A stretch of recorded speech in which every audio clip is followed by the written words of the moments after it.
Welcome to Magic Arcanum. I'm Ryan Gomez. Behind the scenes is Nicole Burdick, and we're so glad you're here because it's story time. The Brothers' War is about to take us back to one of the biggest conflicts in the history of Magic's story, and I'll have a full recap of it once the card image gallery is complete. That's how I illustrate what happens and compare the story spotlight cards to the online chapters. While we're waiting for that, I thought I would use this time to make some predictions about what comes after the Brothers' War.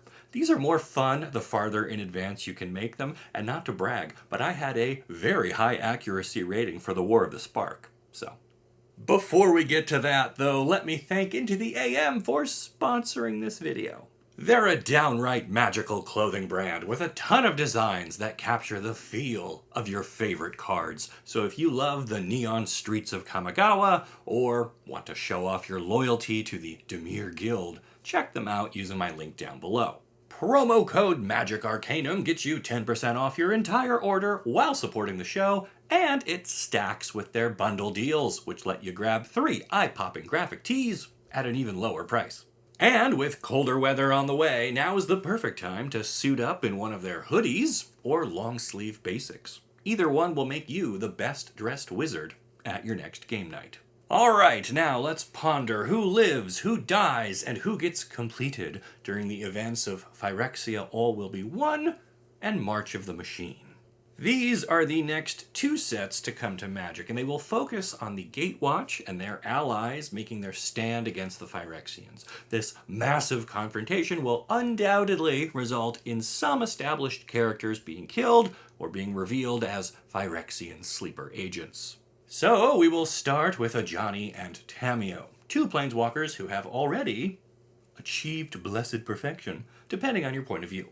I think there will be no saving them. I think once a character gets completed by the Phyrexians, there is no going back. Too much of their original body is destroyed or replaced by the process, and even if you could cure them of the indoctrination, they would live a life of constant suffering within their mechanized form. This means anyone who gets completed will be effectively dead, because I think the good guys will ultimately win, but not without some losses. And those losses can come from anyone on the list of known planeswalkers at this moment. Now, to be clear, at the end of the story for the Brothers' War, only some of the planeswalkers were heading to New Phyrexia to carry out the first leg of their plan, but I'm going to assume things continue to happen after that. Which means everyone is fair game, and sorry if this spoils the end of the Brothers' War for you, but it looks like the Phyrexian version of the World Tree will connect the entire multiverse, dragging planeswalkers into the fight whether they wanted to be or not. With that said, I will now go through the list of existing planeswalkers, alphabetically because I'm in a library, and give you my best guess as to if they will still be alive by this time next year. Up first, Angrath. Angry Minotaur Dad is probably going to be fine. In fact, I bet we get legendary creatures that represent his kids to remind us what he's fighting for. Arlen Cord, the werewolf planeswalker of Innistrad. She's also probably going to be fine. Her story left things open-ended at the conclusion of Crimson Vow, and this color combination is kind of light on characters since Domri and Xenagos both got killed off in other stories. Ashiok.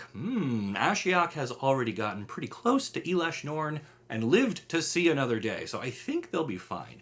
But I could also see the Praetor deliberately making an example out of Ashiok, if only to symbolically conquer her own fear of Elspeth, so I'll give it 50-50. Basri! He was created for a core set and hasn't appeared anywhere since then, but his love of +1/+1 counters could make him a perfect inclusion in a set with Proliferate, so he's probably due for some screen time, and I think he'll live. Calyx. Now this is an interesting one. He's currently hunting Elspeth since she escaped her fate on Theros, but he's going to have to decide if capturing her is worth the risk of the Phyrexians eventually reaching his home plane. I think Calyx will have a crisis of faith, which is appropriate for his origins as a product of a god, and ultimately he will give Elspeth a pass and then sort of replace Ajani as the game's foremost white and green planeswalker. Before that, though, and this is a long shot I'm calling here, I think Calix will somehow punish Teferi rather than Elspeth. I think he'll see Teferi's meddling with time as an affront against destiny, and he'll feel compelled to do something about it before he really understands the nature of the Phyrexian threat. Chandra! Possibly the second most iconic planeswalker in the game. Players love her too much, plus we just lost a mono-red character, and I don't think Wizards of the Coast wants to burn through them too fast. Duretti! He's never really been part of the main story, but the fact that he's an artificer could come into play here. I could totally see him falling to the Phyrexians as an easy way to show things are getting serious, making him the Dak Faden of this generation. Davriel, one of my personal favorites. He's been getting some love on Arena in the form of alchemy cards, but he hasn't appeared in paper for a while. That said, he's the most likely candidate to replace Liliana Vess as the troubled mono-black planeswalker you like, but aren't entirely sure you can trust. I think his demons will make sure that he lives. Elspeth. She's got her halo-infused sword and a burning desire to avenge Ajani and to return to the battle she left on New Phyrexia. She'll either be key to winning the whole thing, or she'll go down swinging harder than anyone, but I think a last-minute intervention by the unlikely ally Calix will be the deciding factor. Garrick. His darkest days are behind him now that he's cured of the curse of the Chain Veil. He's supposed to be watching over the Kenrith twins while hunting down Oko, but he's been around for a long time and not really doing much these days. Plus, green is getting kinda crowded. I think a completed Garrick would be terrifying for our heroes to face, even if it would draw a lot of criticism to have him healed and then almost immediately turned back into a villain again. But much like the 30th anniversary edition, I don't think WotC will be able to resist. Gaedrone Dahada. As of the Dominaria United story, she had apparently sided with the Phyrexians after claiming one of the Tolarian Academy campuses for herself. She's very old, though, and nothing has managed to kill her so far, but she might make for a good mid-level boss that the Gatewatch has to clear before getting to the Praetors. Huatli, the warrior poet from Ixalan, is overdue for a return, and as a natural storyteller, she might replace Tamiyo as the lore mage of the multiverse. I think she'll live, and her relationship with Saheeli will continue to develop and ultimately give us the dinosaurs I have wanted since I was in middle school. Jace! Literally the face of magic and currently leader of the Gatewatch, he's also the only person who knows the true fate of Nicol Bolas, all of which makes him far too valuable to die or be completed. He'll be fine. Jared, another character from the earliest days of Magic, he also showed up in the Dominaria United side stories to oppose Dahada, but he seems more focused on righting the wrongs of his home plane, which might keep him sidelined for now, World Tree notwithstanding. Jiang Yanggu and Mo Wu, who always travel together. I'll cover Mu Yanling here too, since they are all connected by virtue of being created specifically for the Chinese market, and haven't appeared in anything outside of War of the Spark and one core set. While these characters are interesting and don't overtly violate any sort of established principles for what makes a planeswalker, I can't help but feel like every time I look at them, I'm breaking the fourth wall. To this day, I am not sure what Wizards wants to do with these characters, but I'm pretty sure the answer isn't kill them off in a war against robot skeletons, because I think you still can't really show skeletons in China. Anyway, Kaito. He's young and pretty inexperienced as far as planeswalkers go, but he's also one of the best trained fighters they've got. He survived the events of Neon Dynasty alongside Tamiyo, which gives him a personal grudge against the Phyrexians. He'll be one to watch in the next year. Karn. In a way, the whole thing revolves around him, right? He feels personally responsible for the Phyrexians rising to power on Mirrodin and would do anything to correct that mistake. I predict he will sacrifice himself to set off the replica Silex in an attempt to purify the plane, truly making him Urza's legacy. Kazmina. I've been fascinated by her ever since her first appearance in War of the Spark, and Strixhaven did nothing to expand upon what we know about her role in a secret order of planeswalkers. Has she been rallying another army to stand against the Phyrexians this entire time? Will she bring reinforcements to the Gatewatch in their most desperate hour? I think she'll play a big part in the final act of this story and live to tell about it, provided she doesn't stand too close to Garrick. Kaya! I think she'll be around for a long time. We haven't even been to her home plane yet, and her powers make her basically unkillable, which is the best kind of plot armor you can ask for. Kiora! We haven't seen her around lately, but she does still have Thassa's Bident, which could be a powerful weapon to use against the Phyrexians, or a fearsome one for her to use against the Gatewatch if she were to be revealed as another sleeper agent, which I think is pretty likely. Koth. He's been fighting the Phyrexians this entire time, and again, we just lost Jaya, so I don't think they'll bring back another mono-red planeswalker just to then kill them. I think Koth will be fine, and assuming the good guys win, we'll probably see him rock-sliding his way around the multiverse before long. Liliana. I've been saying for a while now I expect her to die. Her story is pretty much done. They retired her to Strixhaven. They reprinted her most iconic card in Dominaria United. It feels like they don't have anything else to do with her. And there are other mono-black planeswalkers waiting in the wings, so I still think there's a high chance she's not with us a year from now. Luca! So after this business with the Phyrexians, we're gonna need villains, or at least antagonists. The Eldrazi and Nicol Bolas are all locked away, at least for now. So having abrasive characters like Luca out there are going to be good for drama. He'll live. Nahiri. She got her revenge on Sorin, but wasn't strong enough to become the protector of Zendikar, so now she's a planeswalker without a home and without many friends in the multiverse. Her being a sleeper agent wouldn't be quite the gut punch Ajani was, but I don't see what else could be in her future, so she's probably going to die or get completed. Narset.